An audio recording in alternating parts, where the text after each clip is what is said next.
Hello, everybody. Welcome back to This Podcast Takes Tokens. I'm Derek with my brother Ryan. We're here to talk about movies. This week we are doing another of our Best Buds Summer Rewinds. We've been doing these for the whole summer so far. It's 10 of them in a row. We're somewhere around the middle. I think we're a little past the middle now. And, well, we'll get into that in just a second. But first, we left you off with a retro ramble question last week. I asked my brother and all of you out there if you want to comment. What is the best and worst superhero power you've seen? This is with a comma, so best superhero power you've seen and worst superhero power you've seen. Now, if there's one that combines both of them, I'm curious and I'd be loved to hear about it, but I'm just looking at maybe what's the best and then what's the worst. So, Ryan, why don't you start us off with what's the best and worst superhero powers? Best one I'd come up with is Multiple Man. Multiple Man. Splitting yourself off into different bits of your different copies of yourself. Go to work. Gotta go mow the yard. Gotta go feed the chickens. Gotta do whatever. I don't want to do it because I'm recording. So can your multiples make multiples of themselves? Can they split off from themselves, or can only the original split off? I don't remember. I think it's only the original. Okay. But he can make as many as he wants. It just yeah. Weird, like when they come back to him, like they like almost like suck back into him, which I think would be an odd sensation. That'd be weird, yeah. Yeah. That's weird. Oh, yeah, it's okay. I can kind of see that. Yeah, you can be in multiple places at once. Mm-hmm. All right. Worst superhero power. Let's see what you got. Cyclops, right. man. I don't... Without the visor, you're killing everybody you see. You're destroying everything you see. Yeah. Or Jean Grey. She's been known to hold him back. Oh, yes. Mentally. Yep. Mm-hmm. And then I thought I read that like recently he's been able to control it, but I could be wrong. I don't know. I'm not completely up on my marveling. I'm quite a few years behind on my X-Men, but like there's always something going on. Like there's I think we're on like our third iteration of Wolverine's death or something at this point. So yes, who knows? I may be wrong. What about you? What'd you pick? Me? Okay. Best and worst superhero powers. My best one, it's a little vague, I guess. Maybe not a specific. I didn't pick a specific mutant, but psychic powers. They got to be the tops for me. And really because it can go beyond just mind reading. Like with the psychic powers, they can heal themselves. They can, levitate. They can do a lot of other things other than just, reading minds and manipulating minds. But I feel like that kind of like, and then you can like alter reality in people's minds and stuff. I feel like that opens it up to covering the majority of power sets, really. I mean, it's kind of it's an Omega level power for sure. But so for me, psychic powers is probably the best. Yeah. The worst. Have you heard of the worst X-Men ever? This was a series they did back in, 2015. Was this the one where he like can blow up once? Yes. Yeah. Yes, exactly. I thought about that one. I really thought about that one.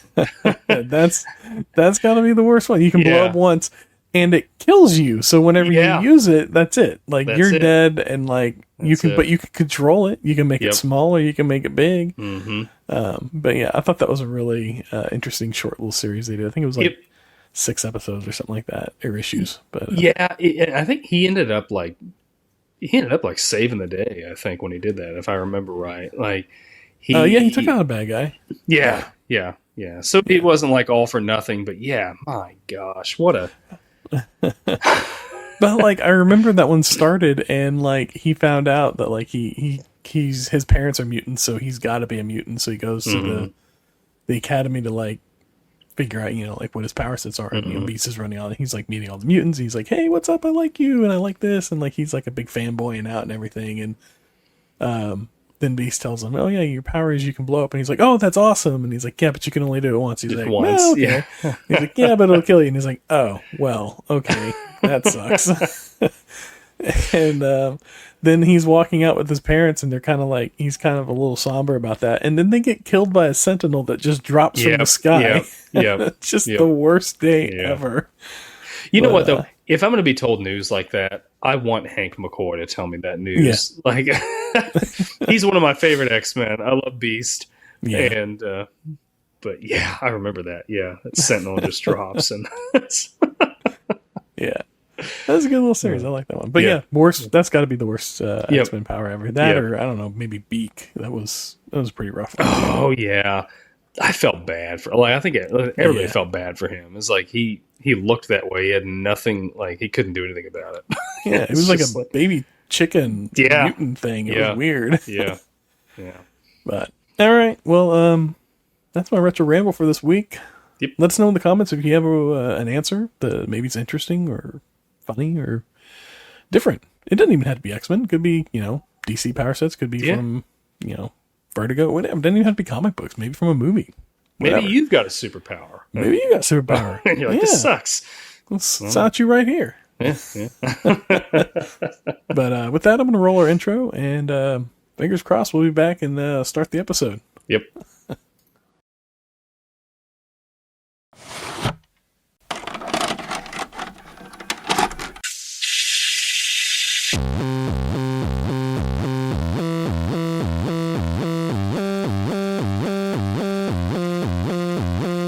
Your local video store card.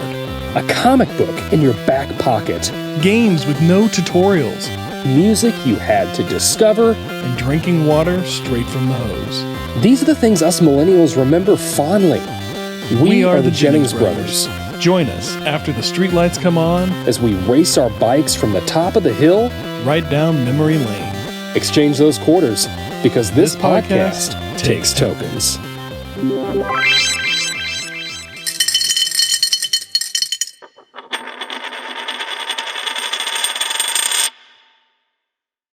Okay, audience, look. I apologize to you if I don't seem really eager to jump into an awkward conversation that some people like to call a podcasting. I don't like that feeling. You're sitting there and you're wondering, do I have something in my face? Do I blink enough? Am I talking too much? Is my co-host talking enough? Am I interested in the topic? When I'm not, should I be? Should I play like I am interested? Maybe, but I don't know. Maybe I'm not. Maybe I'm not interested. Maybe I am. Maybe I should think I am. Am I interested? But do I want to be interested? But now I'm interested, but now you're not interested. So all these are starting to get together and I'm stuttering and I'm wondering and I'm getting interested, but then I'm wondering, am I supposed to sign off? When am I supposed to sign off? Do I have to wait for the outro to start? Because then it's awkward. It's like, it's like that goodbye, do you do that thing where like, you put the mic out and like you're yelling it like goodbye, like from long away, like you're walking away, but since you're away from the microphone, it kind of sounds like you're far away. Or do you get up really close in the microphone, get intimate, and say goodnight and whisper it to the audience and get into the microphone, and you're kind of like in their ear. You say goodbye and all that. It's very difficult to read the situation. And all I'm saying is, we're here. Let's do this podcast. That's the best. That's Vince Vaughn. That's totally Vince Vaughn. I got off my track, but that's about where I am at. My mouth hurts. My mouth hurts from smiling and laughing. That's great. That's great. All right, tonight we are talking about the 2005 movie Wedding Crashers. Oh, yes. So, yes. Welcome back to this podcast Takes Tokens for those of you that have been away. And man, what a fun movie this was. I enjoyed the rewatch. Gosh. How about you? Oh, absolutely love it. This is, I have such good memories watching this movie. Originally, my friend Daniel and I, we would go to the movies a lot. Like this came out the year I graduated.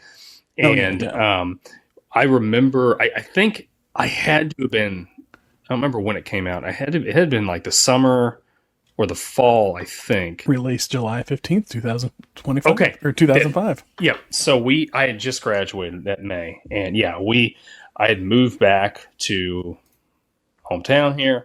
And I remember him and we would go see a lot of movies. And this was kind of the start of our adventures of going to just watch all these comedies every time they come Rat out. Pack. Yeah. Oh my gosh. This is a big time for it. I mean, so I really think that the 2000s is like the golden age of comedies. I think it's the best era. If you'll indulge me for just a second, sure. I know we haven't hit the numbers here, but I ran down some highlights of just comedies that came out in the 2000s. this is not an extensive list, but just to drive my point home. Zoolander, Anchorman, Napoleon Dynamite, Wedding Crashers, Borat, School of Rock, The Hangover, Step Brothers, Mean Girls, The 40-Year-Old Virgin, Dodgeball, Road Trip, Euro Trip, Old School, Bruce Almighty, Superbad, Meet the Parents, Harold and Kumar Go to White Castle, Forgetting Sarah Marshall, Shaun of the Dead, Zombieland, Waiting, Knocked Up, Talladega Nights, Yes Man, I Love You Man, Team America World Police, Super Troopers, Clerks 2, Van Wilder, and Just Friends. Just to name some of the movies, comedy movies that came out in the 2000s. I think most of those are on our list, and we've covered several of those already. I'm telling you, like, for me, the best era for comedies. Because like after that, and it went into maybe like the 2010s a little bit, and then it just kind of tapered off. Like I think like superhero movies kind of got into the, kind of started hitting the mainstream, and I feel like those kind of elevated, and then these kind of slice of life comedies just kind of went away. Yeah. I don't see them as much anymore, but they do that. They come in like in these like waves. Like we had it in the 90s. You had like kind of a wave of like comedies, and then they all kind of died off, and then they came back around again in like the early 2000s or the mid 2000s. Really, this was kind of about the peak, I think. And then they all kind of died off again. I'm waiting for them to come back around again. I haven't seen it yet. Yeah. I'm waiting. Yep. Waiting. Love a good comedy. Yeah. So the numbers we already talked about. This was released to July 15th, 2005 on a budget of $40 million. Not bad. Not bad little budget. What do you want to guess? Opening weekend or worldwide gross? Opening weekend, 15 million. A little off. Okay. I don't want to spoil your worldwide, so let me get your worldwide. Gosh. Budget of 40 million? Yeah. 80 million worldwide. No, way off on this one. Opening weekend, 32 million. Oh, yes. Good. Worldwide gross, 288 million. Yes. This is a big hit. I'm happy to be wrong on that. Yeah. In fact, there is a sequel that has been in the works since this movie was released that they just have not been able to get off the ground. I'd love to see a sequel to this. I don't know what it looks like, but I would totally be down for a sequel on this one. Rotten Tomatoes. Where do you think we land on Rotten Tomatoes? You're just going to have to give the numbers because I watched this on Peacock, and when I hit pause for a minute to go grab something to drink, Peacock shows you what the Rotten Tomatoes scores is. Does it now? Yep, okay. it Rotten does. Tomatoes, 75%. Popcorn meter, 70%. That's pretty respectable. Very respectable. Yep. What was it? Oh, man, we got to start keeping track of these. There was one we had recently. I was shocked at how high it was. I can't remember if it was it Loaded Weapon? I don't remember. But anyways. Maybe. Yep. 75 and the 70. That's pretty high. That's a good Rotten Tomato score. Yep. To give you a reference right now, Final Destination Bloodlines is on the list of most popular at 92%. So I don't know. It's 92% right now? 92% like the tomato meter or the popcorn? The tomato meter. Wow. It's certified fresh. Interesting, right? I've never really watched any of those movies. I saw the first one. Wasn't it good? It was interesting. Yeah. But it's kind of one of those things where it's like, the premise is like, you see it in the first movie, and then the second movie comes around, and you're like, I've seen that already. I don't know that I need to see another one, but I don't know, maybe the last one. I don't know. Maybe one day. I'll never get around to seeing those. I know they're not like technically slasher movies, but that's like any slasher movie, right? Yeah. Like, okay, they killed Freddy. Oh, he's back. What's he going to do? He's going to kill some more teens. That's what he's going to do. In their dreams. That's what he does. Oh, that's right. Okay. Oh, they killed him. All right. Hey, we're going to make a third one. You know what the difference is here? He's back. There's no difference. He's back. It's just shinier claws. That's about it. That's right. I pulled up the reviews. I'm just going to read off the first two that I see here. One of them is a critic review. One of them is an audience review. And I feel like these are great reviews. Film for Staff is a critic review and reads, The frat pack goes from strength to strength in a robust romp that's only marred by the director's apparent inability to yell cut. It's perfect. It's a perfect review. It's great. I love it. And in the audience reviews, audience member, that's the name, leaves a review that just says, nice movie, fun to watch. Absolutely. Okay. Absolutely. Simple but sweet. I like it. I had so much fun on the rewatch of this. Like, I completely get it. This is a great one. This was a fun one to rewatch. I hadn't seen this one in quite a while, I will admit. I saw it when it first came out, got the DVD, watched it a few times. You know, it was one of those movies we'd watch on like the weekends. You know, you go out, you have some drinks, you come back home, you want to watch something while you just kind of unwind from the night or whatever. This was a great movie for that. Everybody can kind of hang out. You've seen it enough times. You can kind of talk over the movie, watch during the funny parts, talk some more. It was a great movie for that. I enjoyed it. Had a lot of fun with it. The thing that surprised me that I forgot about, Dwight Yoakam in the opening scene. I had a note for that. Yeah. Yes. That's my first note for the movie. Yeah. Every time he shows up in a movie, I'm like, oh yeah, okay, Dwight Yoakam. And he's always fun. He's always fun to watch. And I like him when he pops up in movies. So it's always fun. It's always a crowd pleaser for sure. Oh yeah, there she goes, taking those take your sedative. I can't remember exactly what he said. Take your pills. You know, I mean, that sounds good. You know, if you want to throw a couple miles our way, you know, it's fine. I'm not saying just shut up. That was great. I forgot what I saw him in recently. I saw him in something else more recently, and same thing where I was just like, oh, it's fun to enjoy. But anyway, I should have maybe looked that up before I brought it up, but whatever. Owen Wilson, Vince Vaughn, they play off of each other. Oh man, so great in this movie. It's so much fun, and you wouldn't think it would work. But it does. It works really well. I thought halfway through this movie, am I going to get tired of Owen Wilson? And I didn't. It didn't get tiring. Owen has some funny parts, but the dynamic is so well done. Like he's really kind of the straight man. And then Vince Vaughn's the kind of, wild and whatever. to an extent, I guess towards the end of the movie, they kind of reverse roles a little bit.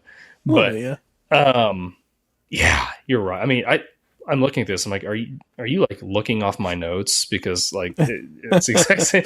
But yeah, their pairing is spot on, and I wish we could have had some more movies with them together because I think they just it was perfect. Yeah, it was a good little dynamic there. I was trying to think of there was another movie that came out around this time with Old School.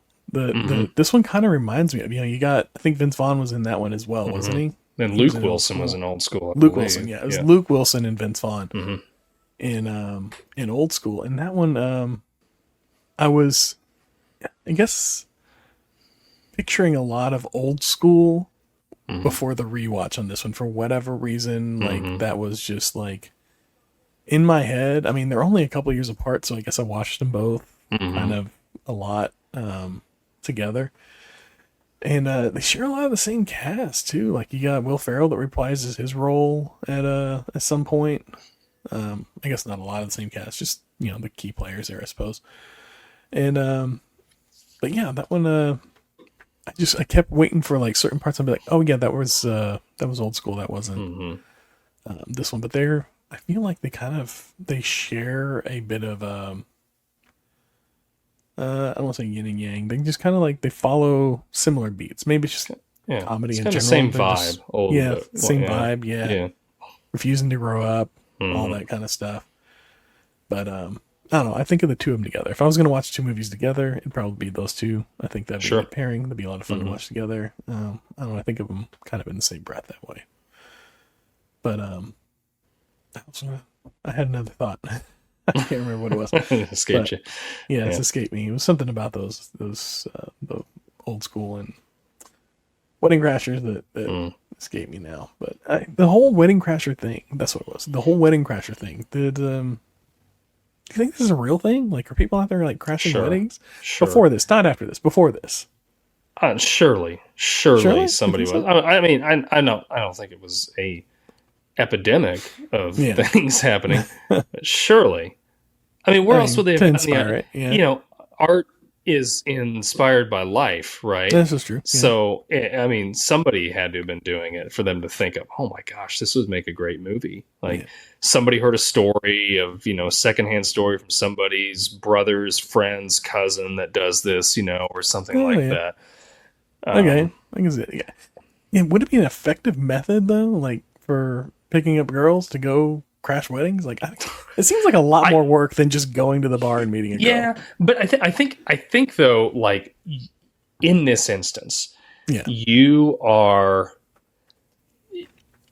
not. You're in it to pick up women, but you're also basically having like a free party. And let's face it, a lot of these weddings that they're going to are like wealthy people, so it's like, well, it's probably like an open bar, and you know, you get women and drinks and get to have a good time for free. You just got to pretend that you're somebody's nephew, you know, from a distant relation. And I mean, you know, I'll admit, after watching this, I was 18, and I like, you know, I talked to my friend Daniel. I'm like, man, we should be going and doing this.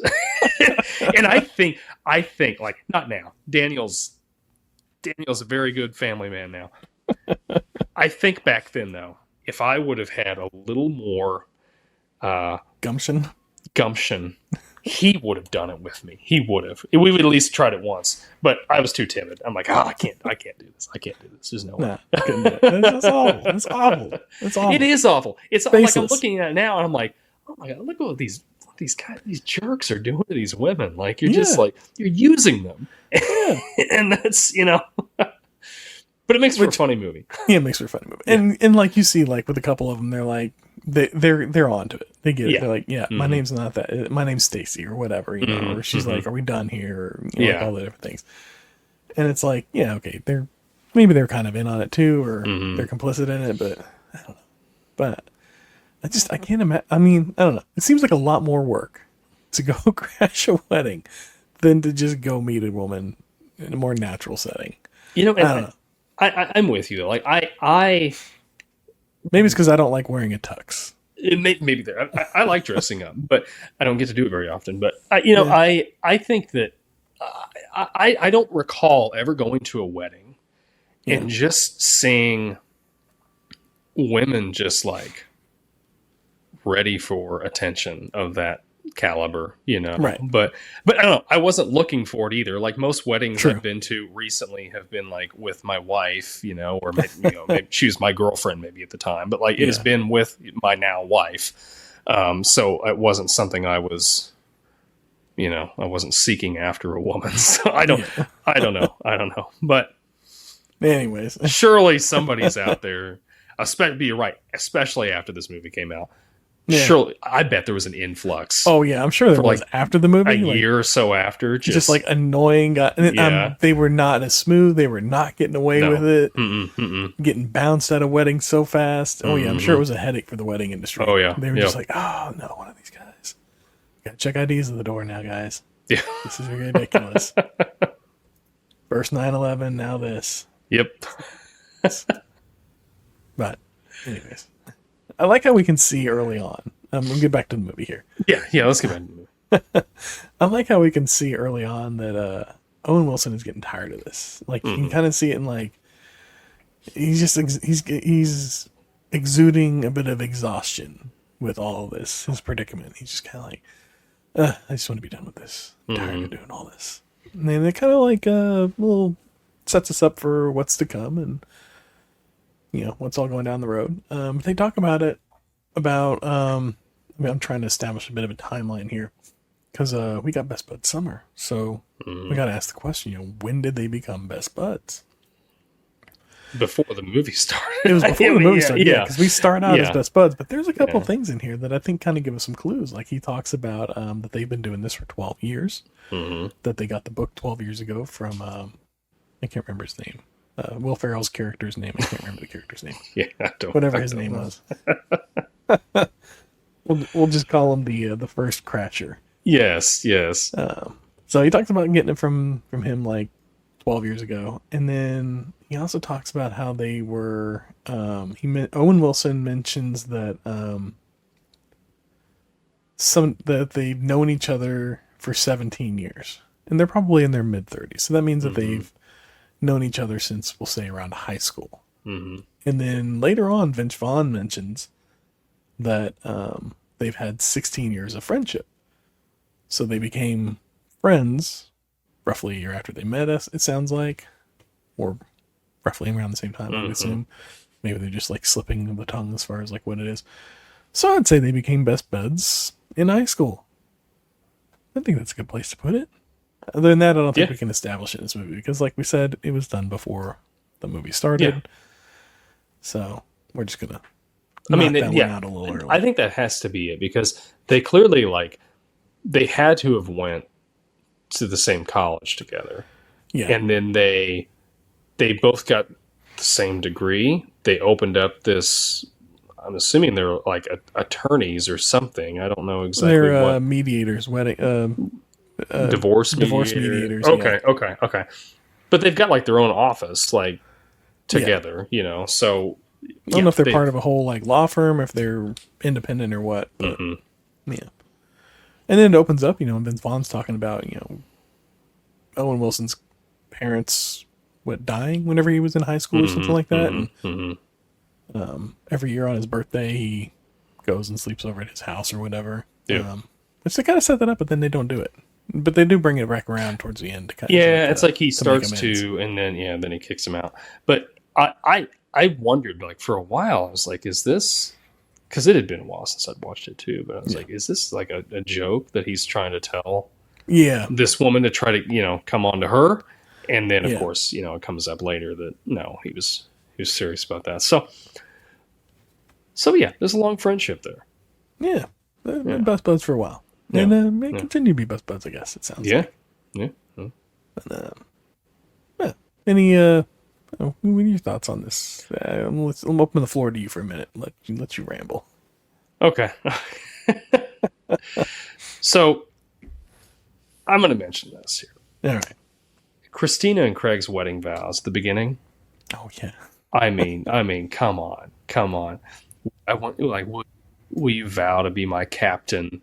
And my and everybody the entire audience is like laughing with Rachel McAdams there. Like they're just the audience that's at the wedding isn't. It's no. Her. I'm saying but us, the viewing audience. We're like, what is this? What is this? But I love how this movie just puts little stuff like that in there. I don't know. It's like it's not really like that's not a huge plot point, but it's humorous. And it gives you an insight into her character. What was all of a sudden? Claire. Claire, yes, on Claire's character, and I don't know. That was really funny. But my favorite scene. Well, really, any scene with Vince Vaughn and Isla Fisher together is just so funny. But I love when she's got him tied up to the bed.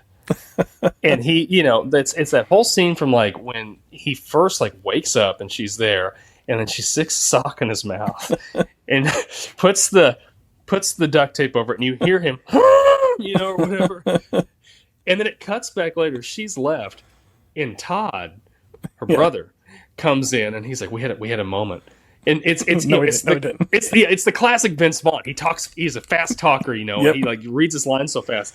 And we didn't. No, we didn't. You know. Yeah, we did. No. I painted you something. And it's painting up there. It's just. I was rolling.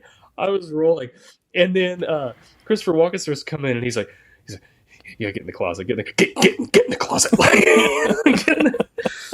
And then Christopher Walken comes in and sits down. He's talking to him. Clearly, Jeremy is just like tied up to this bed, but doesn't pay any attention. He looks over, sees the rope, tugs on it slightly, doesn't say anything, and just like gets up and goes. Yeah, it's just like that whole scene is so funny. Oh my gosh, I was laughing. I was rolling with that scene. It was so good. But yeah, I mean, everything that him and Isla Fisher in, it's just... Oh, I could watch 3 movies of them two together. Oh, of her yes. just torturing him. Oh, Yes. that's the best. She has the best crazy eyes, and She does. it just kills me in this movie. I'm with you. I could watch them together for 3 more movies. I'm waiting for the sequel. I want to see the sequel. That's what the sequel should have been. It should have been both. It should have been John, Jeremy, Claire, and Gloria, like an extension of what they like. At the end of the movie, they're like, "Hey, let's go crash this wedding." Yeah. Like, there doesn't have to be all this, sleeping with people in there. Like, just show them having fun and just, I don't know, they could. We could subvert the genre right here. They could crash weddings, and then they end up at a wedding, and it happens to be for like, I don't know, like a drug cartel or something, and then it turns into like an action comedy movie. Yep. We could go in a completely different direction. Anything. I think we anything. got it right there. That's what we needed. But that gosh, I'm thinking of all these scenes they were in. That dinner table scene when she's like, and I can't say it. But what he says to him later, he's like, "You were the one that just got that done underneath the table." It's just, again, it's. Vince Vaughn, I think, is so we've established Owen Wilson and Vince Vaughn together are great, but Vince Vaughn, the way he delivers lines, the way he plays this character, I think just it really makes this movie. It's just so good. It's so funny, and I didn't get a lot of sleep last night. Oh, really? Soft mattress? No, not soft mattress. Yeah, I agree. And it's the two of them together. Like they play off of each other so well. That's what makes it so so enjoyable. It's so much. It's just funny. It's so much fun to watch. It's so funny to watch them just like bouncing off of each other. And then you throw in Bradley Cooper in there playing this he's great. Amazing heel. Everything he's in. Yeah. Yep.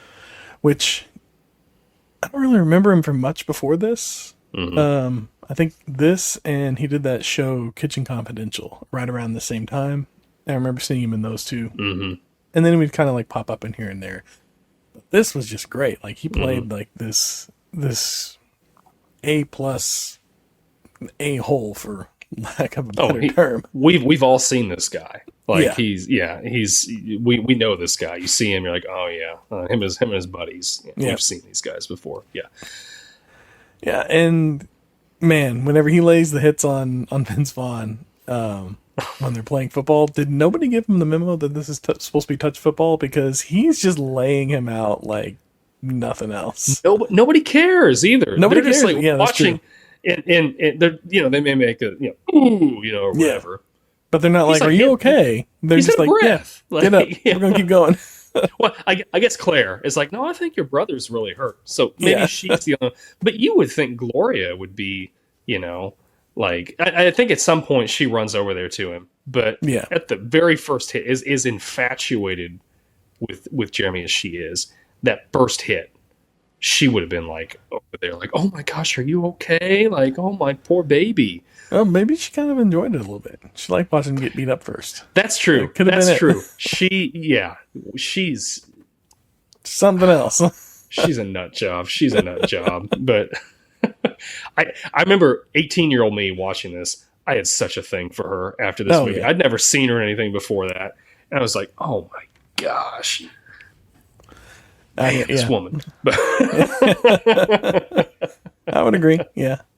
Yeah. With the whole touch football thing, though, aren't you supposed to give like a little bit of a count before you rush the quarterback? Like, isn't there like a 3 count or something like that? Yeah, like, he doesn't give a 3 count at all. He just lays him out, goes right for him. No, not playing by the rules. Not playing by the rules at all. Not in football, not in life. No, not at all. Not at all. No. he's like all about John not taking Claire from him. Well, taking her like she's a piece of property, but he, not taking Claire from him. But then, like, every other scene, he's like talking about sleeping with all these other women and everything, and I'm like, you can't have it both ways, man. No. Like, you gotta... No. But and we see he doesn't. He is. Yeah. No. Man. So, okay, back to them crashing all these weddings. There's one where I think it was Owen. No, it was Vince Vaughn, I think, or was it Owen? One of the two of them was out on the dance floor and dancing with the flower girl. Mm-hmm. Nobody Owen at the Wilson. wedding is concerned with a perfect stranger slow dancing with the little flower girl. They don't know he's a perfect stranger. They don't know who he is. No, but I think that's what they've done. Like, they're so good at manipulating people to make them think like this is reality. Like, this is what this movie stretches into reality. If you tell somebody very convincing, like in this situation, oh, I'm Uncle Ned's. We're Uncle Ned's kids. You know, Liz's Aunt Liz's brother. You know, people, they may not remember you, but if they hear names that they recognize, they don't want to be rude and act like they don't remember you. Like, people generally don't want to be rude to people, right? Okay. For the most part. So they just have to believe it. They're just like allowing themselves to, okay, I've got to believe this because I can't be rude to this guy. He has to be telling the truth. Yeah. So then, you know, you've got cousin John over here wanting to dance with the flower girl. Like, well, there's other people around. Like, you know, I don't. It's just cousin John over there. You know. So does everybody have a Aunt Liz and a Uncle Ned? We don't have an Aunt Liz or an Uncle Ned. Not that I know of. No, we don't. No, it would not work on us. No, well, no, but if you look, like, you know, they've got whole manila envelopes full of like homework that they do before these things, so they have some idea of these families, and so they can work their way in. Because I wondered, like large families too. Yeah. I mean, you know, these like, Christopher Walken's like a senator or something. Yeah. And like, how many people is he inviting? He's inviting his cronies, his, you know, all his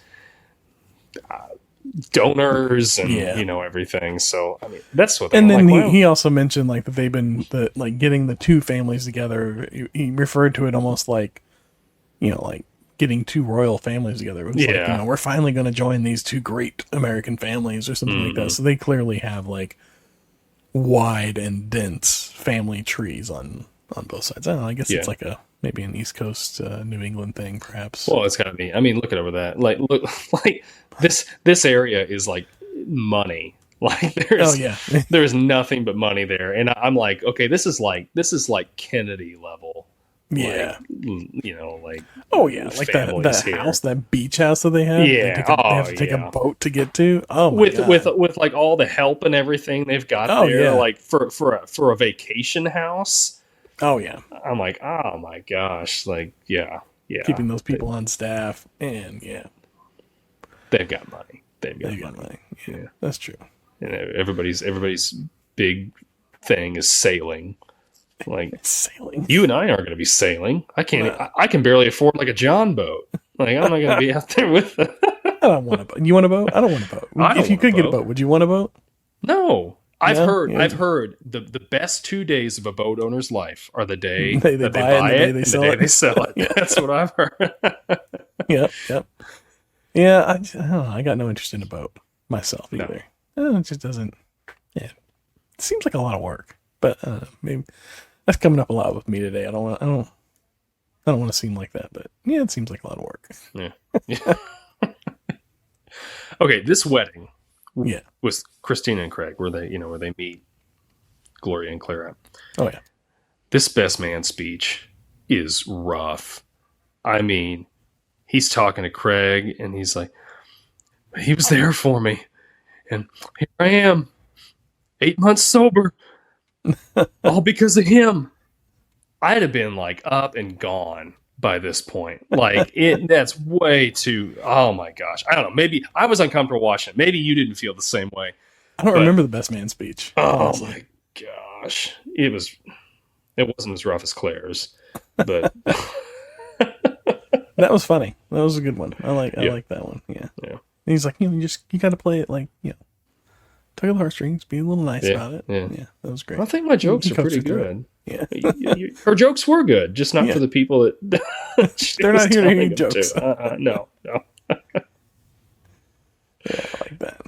And I like how they're at this point, they've been to so many weddings Mm-hmm. that it's just kind of become a bit of a game for them. Like, they're all about, like, you know, what was it? He was like, you know, this person's going to cry at this point. You know, like, whenever the bride walks up, he's like, I bet she's going to cry. And he's like, I bet you won't. And like, all right, $20. Yeah, $20. And then she cries. He's like, all right, here's $20. Yeah. Yeah. Double or nothing on, you know, I don't know, what was it? What Bible verse are they going to recite? First Corinthians or I can't remember what the other one was. Yeah. Two very common wedding scriptures. Yes. Yeah. So they've gotten to where they're reading the wedding party as well. Like, they've just gotten, 12 years they've been doing this for, so. Yeah. I'm surprised they didn't have any overlap in 12 years where they went to a wedding and ran into somebody that they knew from another wedding. With all these families, like in the same area. Yeah. Right? Well, Like, no, they all did. gotta know each They other. did at the they? beginning. You remember that? Because No. it's showing them. You know, it's like that montage of them at different weddings. Yeah. And there was one scene, like that first wedding you see him go to, where, you know, he's like putting the eye drops in his eyes to make it, you know, seem like he's crying or whatever. Yeah. One of the gentlemen they meet is this older guy, like this elderly man, and they really like get a good rapport going with him, and, you know, they're laughing and carrying on with him. And then they're at another wedding, and he's there, and someone's like his wife or someone's like, who is that? He's like, oh, that's so and so. You know, like he remembered them from the that's the way I interpret it, unless they were just montaging, like going back and forth to the same wedding. But yeah, I montaged it as like they were just cutting together clips. Like there was no continuity to it. It was just different clips from different weddings, just showing that they were going to a bunch of different weddings. And I think I read it as they were kind of establishing the whole, like, oh yeah, they're using that whole, what was it? Aunt Liz and Uncle Ned thing. And everybody's like, oh yeah, that's Liz and Ned's kid or whatever. Yeah, you know, yeah. The one that made it big at whatever, you know. Well, I forget the details, but yeah.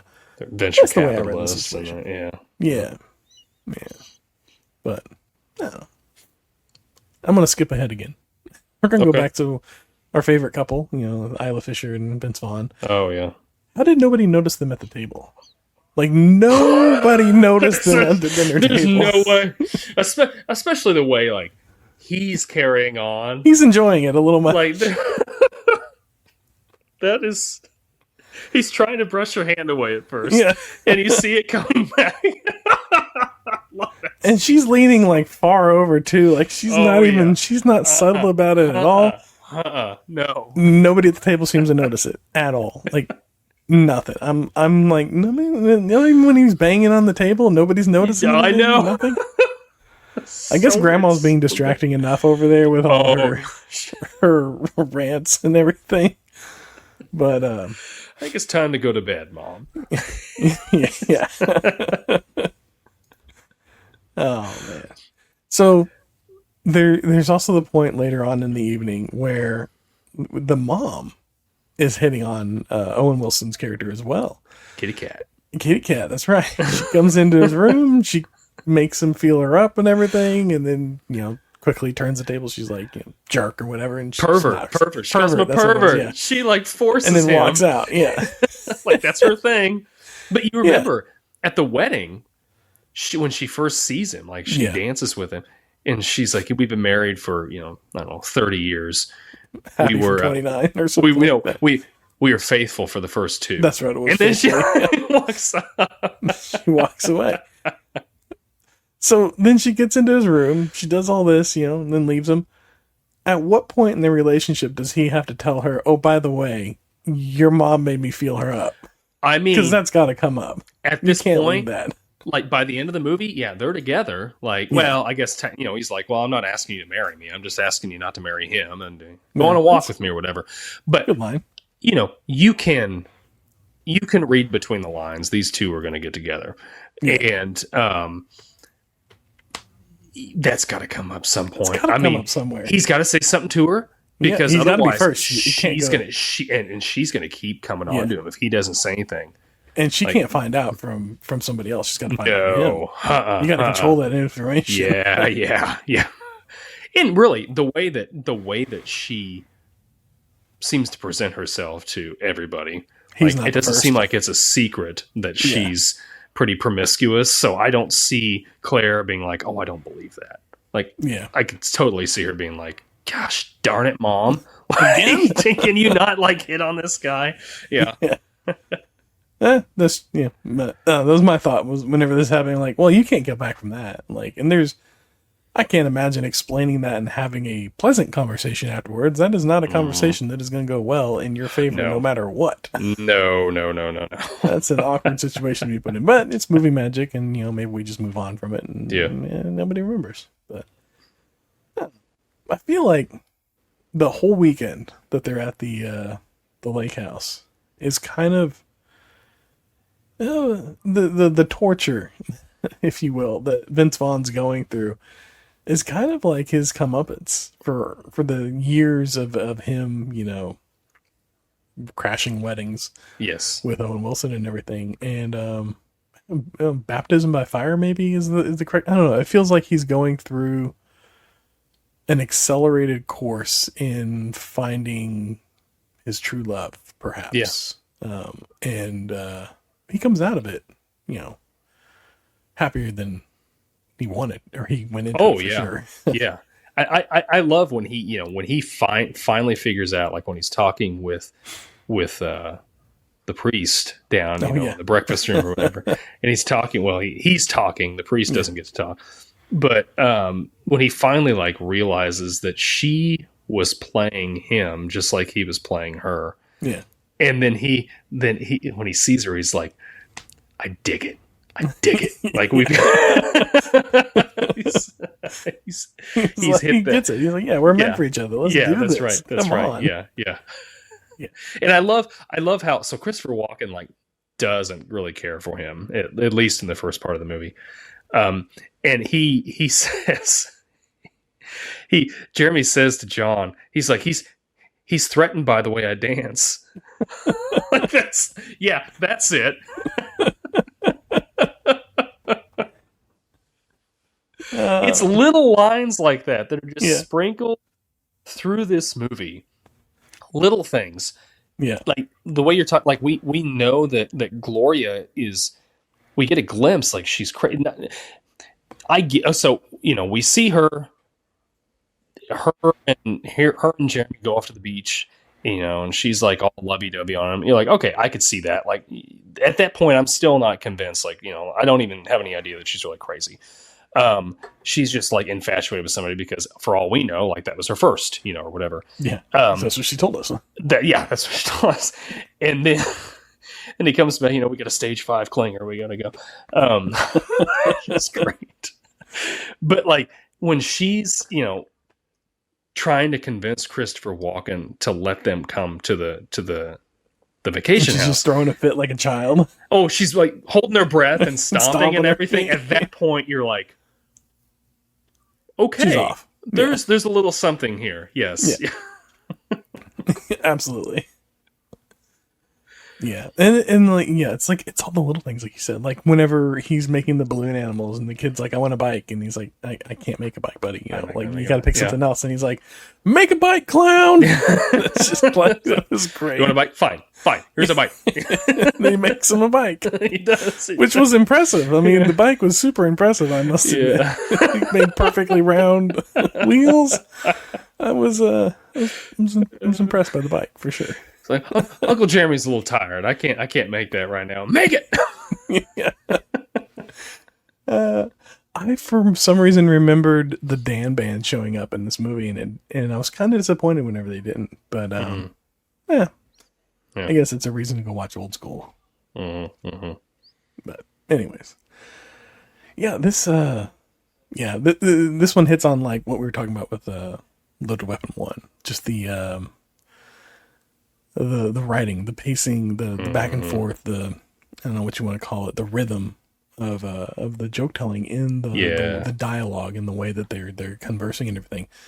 This one has it. Now I don't know if it's more. I'm watching the movie and I'm trying to separate out the dialogue from Vince Vaughn, because I know that Vince Vaughn is one to go off script and improvise a whole lot. And I'm trying to figure out is it the writing or is it Vince Vaughn that's making this funny? But then there's moments like that with the kid where I'm like, okay, that's just really good writing. Or the where Claire is delivering her maid of honor speech, and I'm like, okay, again, that's just like that's really good writing. So I think it's the really good writing, and then what elevates this movie is somebody like Vince Vaughn, who can go off script and can improvise so well that it just enhances what's already there and makes it so much more fun. And I really think like it's not, yes, Vince Vaughn is like, he steals the show in this movie. Yeah. But I think they just have a stellar cast for this entire movie. Everybody just does such a good job. Like, you know, and so many people early too. Oh yeah. Yeah. Like from the way like Rachel McAdams is like delivering that line of, you know, like her wedding speech, or, you know, her what is it, maid of honor speech or whatever. Yeah. And again, the way Isla Fisher is just like, she straddles that line between crazy, and then there's certain times where she's like, you really thought that you were my first, like, and she's dead serious. And I mean, Christopher Walken is always, you know, he's firing here. He's never bad in a movie I've seen. Bradley Cooper, you know, Bradley Cooper's always great. Like, even whatever he's playing, like, he's a jerk. I don't like the character because he's a jerk, but he plays a great heel. Oh my gosh, he's great. Yeah, he's absolutely great. Yeah, everybody does a great job in this movie, and I think that's exactly it. Like, there's just it was one of those things that I think, like I said earlier, I think that we got through a lot of the 2000s, because I think a lot of these comedy movies, they had great writing, but they also had great actors that could take that writing and really go with it, or to go off script with it. And it's just a shame, like clay, like, yes, transforming into what they know the audience wants to see. And it's just such a shame we don't have that so much now. But yeah, this movie's just, I mean, let's talk about Will Ferrell in this. Like, why did we not get a Funeral Crashers movie? Oh yeah. We should have. It feels like at least an SNL skit of some sort to be done for sure. Something. Yeah. I mean, I feel like with Will Ferrell's character, I mean, you know, he's coming in. He's the guy that they pull in off the bench to come in and fire in a few free throws and you know, get some points on the board. And that's it. And then you don't want him in there for the whole game, because he's going to wear out. If he was in there for the whole movie, I think it would have been too much. Like, his character was beyond the other characters, and more of him would have been way too much. It was just the perfect amount. It's sprinkled in just right, and it kind of like it serves as the cautionary tale to our characters of, you know, like even Owen Wilson, like he mentions it. He's like, oh yeah, I met you know, what's his name? I met Will Ferrell. And, you know, by the way, you didn't tell me he's crazy or whatever he says. I crashed a funeral. The whole congregation is, but which, by the way, he may be onto something there. Yeah, he is cleaning house. Sorry, wrong audience. Yeah. But yeah, he comes in, he does good. It was a lot of fun. It was quick, and that's what it needed to be. He came in, he did the job, fired on all cylinders, and he got out before he overstayed his welcome. And I think it worked. That's kind of how I feel about. It may be an unpopular opinion, it probably is, but that's kind of how I feel about Will Ferrell in general. I don't hate Will Ferrell. Like, I think that he's a very funny, like, comedic actor. But a lot of his roles, I feel like, are best when there's just enough of it, and you don't get too much of it. Like in The Office, I felt like that when he was only in there, I think, for like 2 or 3 episodes. I think it's just 2 episodes. Yeah, 2 episodes. Yeah. By the second episode, I was like, okay, this is enough of this. And then they killed him off. So, you know, yeah, exactly. But yeah, I mean, like I said, I don't hate Will Ferrell. I think that just goes to show you how good he is at it. Like, he makes those characters just be like, they make you so uncomfortable, so annoyed with those characters that you're just like, the exception. I mean, Step Brothers is one that's just, it's. I'm going to present the explanation for Will Ferrell here. Okay. And I think it works. Will Ferrell isn't playing to the broad comedy audience. With each character, he's playing to that character's audience. And that's why most people are like, I like Will Ferrell in this and that, but I don't really care for him in this or that. And other people are like, oh, but I like those two, but I don't really care for the other ones. And it's because he plays to a very specific audience with each character in a different way. So I don't feel like there's too many people out there that are 100% in on Will Ferrell. I think everybody's got like a few movies where they're like, I don't really care for that one. Yeah. But other people are like, that's my favorite one. What do you mean you don't care for that one? And I feel like that's kind of the genius of Will Ferrell, is he's able to do that. And he taps into these audiences in that way so that he can bring the box office power when he wants to. Yeah. And I think it works. Yeah. Well, I'm in on Will Ferrell. But I don't know. I have yet to watch a Will Ferrell movie where I'm like, that was too much.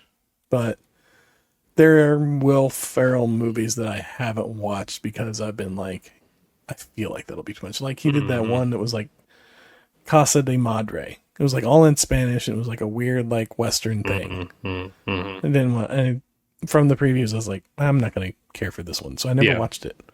And I may not have. I don't know. But the ones I've seen, I've been pretty happy with, I must admit. But yeah, like this one, like, is perfect amount of Will Ferrell. Because I think like with this specific character, you definitely could not go with a whole movie because it would just be too much. No.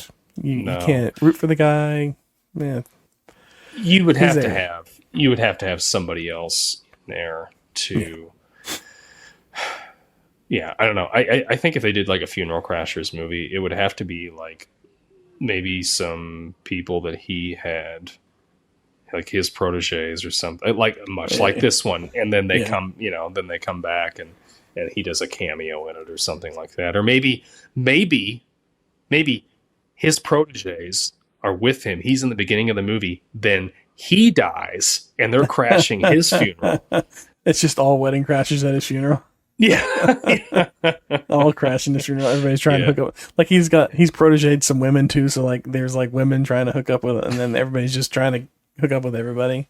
And it all works out. This feels like an SNL skit more than anything. Yeah, it really does. This could be like Funny or Die for like 5 minutes, and it'd work. How is he getting these women? Like, he's bringing them back to his mom's house. Right. I think like, they're just so distracted. Clearly, it's his mother's. Oh, my gosh. I mean, Owen Wilson walks in there, and he's like, I gotta be honest, I didn't know what to expect here. I walk in here at your mom's house, there's cartoons playing. Like, I didn't know what was going on. I'm surprised they didn't meet him before. Like, he said that the book got handed down to him like 12 years before. I thought they had met before, and then turns out that he hadn't met him before. But and there's like a whole book of rules that go with this. Like, rule number 76: leave no man behind, or leave no crasher behind. I think, that may not be the right number, but they said rule 76 in there somewhere, and I can't remember what. That's just craziness. I think they had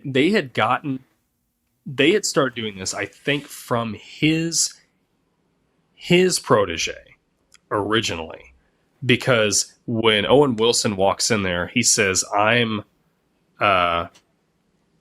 Jeremy's friend, whose cousin is this or something. No, okay. I think it was Jeremy's cousin, maybe. And that was like Will Ferrell's protege. I may be misremembering it, but he mentioned somebody else, and then he's like, why didn't you say so? And then he just welcomes him in with open arms after that. Okay. So I think that there's like they got it from this guy who got it from Will Ferrell. Okay. Like he's like the head honcho of this whole. Oh, I think there's somebody else before him. I don't think. Do you really? I think it goes deeper. I bet it goes deeper. I don't know who, but I feel like it could go, who could it go deeper to? Like who's somebody that's still around? Oh, you know what? And if they would have done a sequel relatively sooner, I mean, maybe you could get away with it now. You could get away with it now.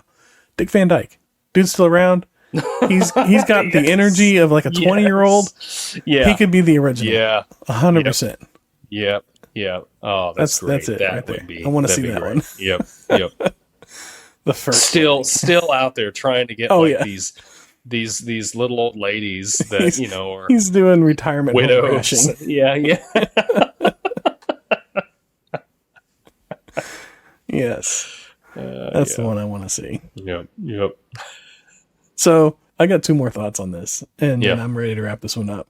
All right. Do you think you should ever go hunting with somebody that's as enthusiastic to go hunting as Bradley Cooper's character was?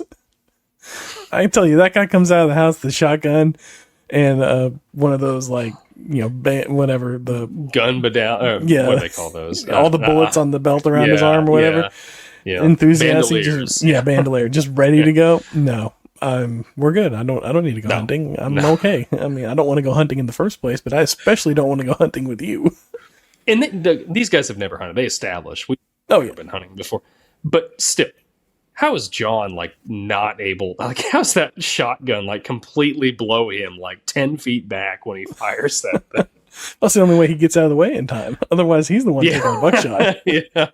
Which, I mean, I'm not a hunter, but that buckshot he shot Vince Vaughn with, is that taking out a dove? Like, or they're hunting quail? Is that taking out a quail? It's taking out a quail. Yeah. You'd have to be pretty close to the quail, wouldn't you? Yeah. Yeah. I mean, like, you're not hitting it from like 50 feet away or 10 feet away. It's been decades since I've hunted, but like, I imagine it's much like I duck hunted a couple times with my stepdad, and we would get in the blind and, I don't know, 15, 20 feet away, you'd hit them. Okay. With shotguns. So, I just imagine spray would go out too far, but I guess you only need a couple of them to land, really, to do the damage because they're so small. The animals are, not the rounds or whatever. All right. That's okay. Because it just didn't go very deep on. My only thing was, like, it didn't really go too deep on Vince Vaughn, so like I can't imagine it did much damage to a quail. But I guess a quail's a small bird, like doesn't take much, I suppose. But it's hitting. I mean, it's hitting his butt. So I mean, there's like there's a lot of fat, muscle, in there. Like and muscle and everything. But yeah. All right. My last point is Walken towards the end. He I like the line he gives Cooper about, like, I put up with your stories about the otters and all the other stuff because it made her happy. And basically, she's not happy, so I'm not putting up with your stories anymore. Yep. I love that. That was great. Yep, I do too. Yeah, I love Walken in this, his character. And, even like, I know he kind of gives Jeremy the kind of the evil eye in the beginning. But, you can clearly tell, like, Gloria's like, oh yeah, when Gloria goes back upstairs or something, and they're down at the bottom of the stairs, what does he say to him? He says something about, like, I want to say he says, like, I'll kill you or something. He implies it about, like, hurting her or, like, breaking her heart or something. Yeah. Like, he clearly, he cares about his daughters a lot, like, too. I feel like he kind of turns the other, like, because, like, there's that whole scene where he goes up in the bedroom and he's sitting on the edge of the bed and Vince Vaughn's side of the bed. Clearly, she's the one that did that. Oh, like, sure. But what is his assumption? Like, who else has done it? And he's like, okay, whatever. Yeah, but later he establishes, like, when he's walking with Claire to, like, pick out floral arrangements and stuff. Yeah, and he's like, and they're talking about her and Gloria and Jeremy getting married, and she's like, it just seems so quick. And he's like, well, your sister, if she wants something, she just goes after it. You remember when we had to have a sweet 16 party for her on her 13th birthday? So to me, like, that just shows, like, I think there's a combination of, like, okay, I don't want to deal with this. So I'm getting resituated in my chair here, but, like, he's like, I don't want to deal with this. But I think there's also, like, oh, this is my little girl. Like, I I kind of want to. I just want to give her whatever she wants. You know, like I think there's a combination of those two things going on. Right. But yeah, like with Claire, he clearly has a relationship with her. Like he knows that she's not freaking nuts. You know, yeah. I feel like she's the favorite. Yeah, like, you don't want to say it, but I feel like she's the favorite. Yep. And you're right. I love that line where he's like, "Yeah, I put up with this enough. Like I really don't like you, but I've put up with you because she makes her happy." Yeah. But I mean, honestly, like what he says to her at the end there, if I would have been Christopher Walken, I'd have been laying him out. I'm like, I was watching it, and I thought for sure Christopher Walken laid him out. Yeah. But then it turns out to be Vince Vaughn, and that works too. Yeah. So. Oh, yeah, that's fine. Absolutely fine. Yeah. Which is great. Like, he caught air. I think he was in the air for like 3 seconds after he got hit before he hit the ground. Did they just finish the wedding with him laying there? I hope they did. I hope they did. And then they just step over him as they're, walking out or whatever. Oh, yeah. Or on him. Whatever. Yeah. Whatever. Yeah, he definitely got what was coming to him. Yeah. I feel like he could have had a little more. I feel like if this was made today, we'd have like a post-credit scene where, I don't know, he's getting harassed at the airport, or like he's getting to come up at some way, somehow. Like, I don't know, he gets arrested for something, or turns out that like he got one of these waitresses pregnant, and like her dad is like, I don't know, somebody influential somewhere else, and makes his life, miserable for whatever reason. But I think that's the only thing that was missing. I feel like we could have hit Bradley Cooper with just a little bit more than a punch. Like for all he did, he gets punched in the face once, and that's it. I would have liked to have seen Claire find out everything that he'd been doing behind her back. Yeah, that would have been satisfying. Give him the riot act. Yeah. And that would have been. I think that would have been the best. Yeah. And then he can still get hit. Then Christopher Walken can hit him.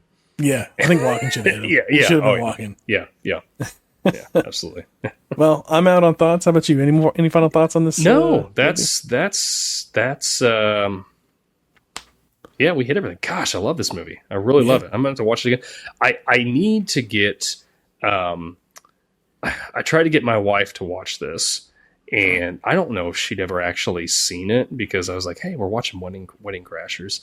And she's like, I don't really want to watch that. But then, like, later on, like, honestly, it was at that scene where he's tied to the bed, and I was laughing, and she was kind of giggling. She's like, what are you watching? I'm like, watching Wedding Crashers. And she's like, oh. And then she, like, goes on and does what she was going to do. But you think you could just sit down and watch it now? Yeah, I think I could. You just got to, like, one night whenever it's just the two of y'all hanging out or whatever, you just got to casually put it on and be like, I'm going to watch this real quick. Yeah. She's in the room. Whatever. She can be on her phone, but she'll tune in. Yeah. It's I watched it. My wife was sick, so she slept through most of it. Yeah. But she wanted to watch it, so I got that, I guess. Yeah. All right. I don't have any stale popcorn this week. Nothing I want to bring up. I couldn't really think of anything. I thought of something earlier this week, but I didn't write it down, so now I don't have anything. So we'll skip over that. Yeah. And we got any gum under a seat? We do. So this is from our faithful listener, Will Ford 81. He commented on our Lethal Weapon episode we did 2 weeks ago, I believe. Yeah. He said, this is such a good one. Mel and Danny are such an enjoyable pairing here. Great action sprinkled with some pretty funny lines. They don't make them like this anymore. He said, also, Lethal Weapon, this is a hot take. Lethal Weapon is greater than Die Hard. Easy. What do you guys think? Ooh. I would agree. You would agree? I would agree. I think I like Lethal Weapon a little bit more. I think it edges it out for me just a little bit more. Especially whenever you look at it as Lethal Weapon, all of them together versus Die Hard, all of them together. 100% Lethal Weapon. Okay. 1-to-1 Lethal Weapon 1, Die Hard 1. It's close, but I think I gotta go Lethal Weapon, I think. I think for me it's Lethal Weapon. How about you? Die Hard? I think it's gotta be Die Hard. Right. I think it's gotta be Die Hard.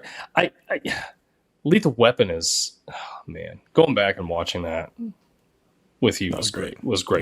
Yeah.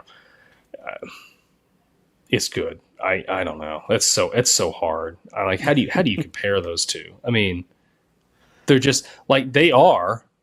Well, this inspired my retro ramble question for next week, actually. So, well, before we run into that, yeah, one more caveat from me. Now, if we're talking Die Hard with a Vengeance versus Lethal Weapon 1, I think I gotta go Die Hard with a Vengeance. I think Samuel Jackson and Bruce Willis might be the better pairing there.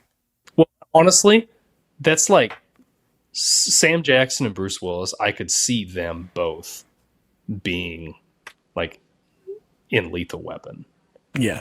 Instead of Mel Gibson and Danny Glover. Yeah, almost were. I mean, yeah, almost were. I don't know about Sam Jackson. Not Sam Jackson, but yeah, Bruce Willis almost was. Yeah, and as we learned that, Die Hard with a Vengeance was a Lethal Weapon script originally. So. Yep. But anyways, I'll let you go with your retro ramble. Oh, my retro ramble. Here we go. What is your Mount Rushmore of action movies? Ooh, okay, good one. Yep, that's simple. Well, save your answer for next week. I will. I already know Lethal Weapon's on there. So. Oh, it's over Die Hard. It may not be on the Mount Rushmore. Yeah, that's true. We'll find out. Yeah. We'll see. Thanks, Will. Appreciate your comment. Yeah. I appreciate you. I was really struggling with trying to think of a retro ramble question. I was thinking about it all up through a couple hours ago when I read your comment, because he just commented on that earlier tonight. So, excellent. And I saw that and I was like, that's way better than what I was going to use. So, yeah. All right. Well, we appreciate everybody. Leave us your comments, your reviews. We would love to read them on the air. You can check us out on Spotify, Apple Podcasts. You can leave us reviews on there, star ratings on Spotify, like, subscribe, share on YouTube. And we will see you next time. Be kind and rewind, and we'll see you next week. Mom! Meatloaf!